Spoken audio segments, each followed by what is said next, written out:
কাছে যখন তোমরা এসছো, তোমাদের একটা কথা বলি শোনো।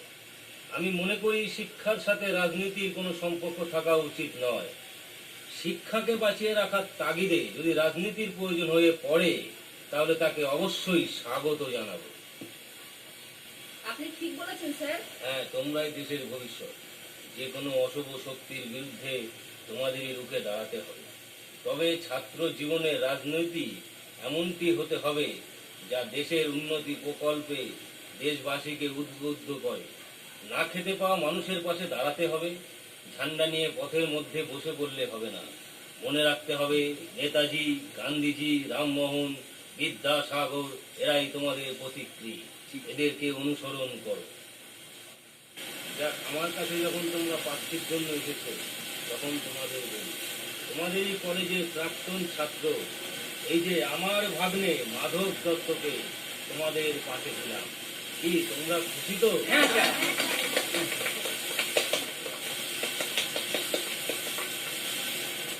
মাধবদার কথা ফেলে দিলে চলবে না স্যার। আমাদের কাছে সিক্রেট খবর আছে, এবার ইলেকশনে পঞ্চমের ছেলেরা কলেজে ঢুকতেই দেবে না। পড়াশোনার ছেলেরা কলেজে এবার ঢুকতে না দিলে সামনে মাংসের দোকান পেটে কিলো গাড়ি বিক্রি করে দেবো। আচ্ছা, তোমরা এখন এসো। আর হ্যাঁ, আমি তোমাদের পাশে আছি। Okay sir, bye sir, tata sir. শোন, দিনেশের ব্যাপারটা নিয়ে আমি কালই লালবাজারের ডিজির সঙ্গে কথা বলেছি। হয়তো 4-5 দিনের মধ্যেই ও ছাড়া পেয়ে যাবে। কি বলছো বাবু? হ্যাঁ, তাহলে কি হয়েছে কলেজে মিশনে পাইতে? সত্যি দাদা, ওরা কি ছেলে পুরো বারুদ, শুধু তো আগুন, ব্যাস পুরো ব্লাস্টিং। থামবে? দূর দাদা, ব্লাস্টিং না, ওই বলো, এবার চলো। আমার নাম হরে কৃষ্ণ দত্ত।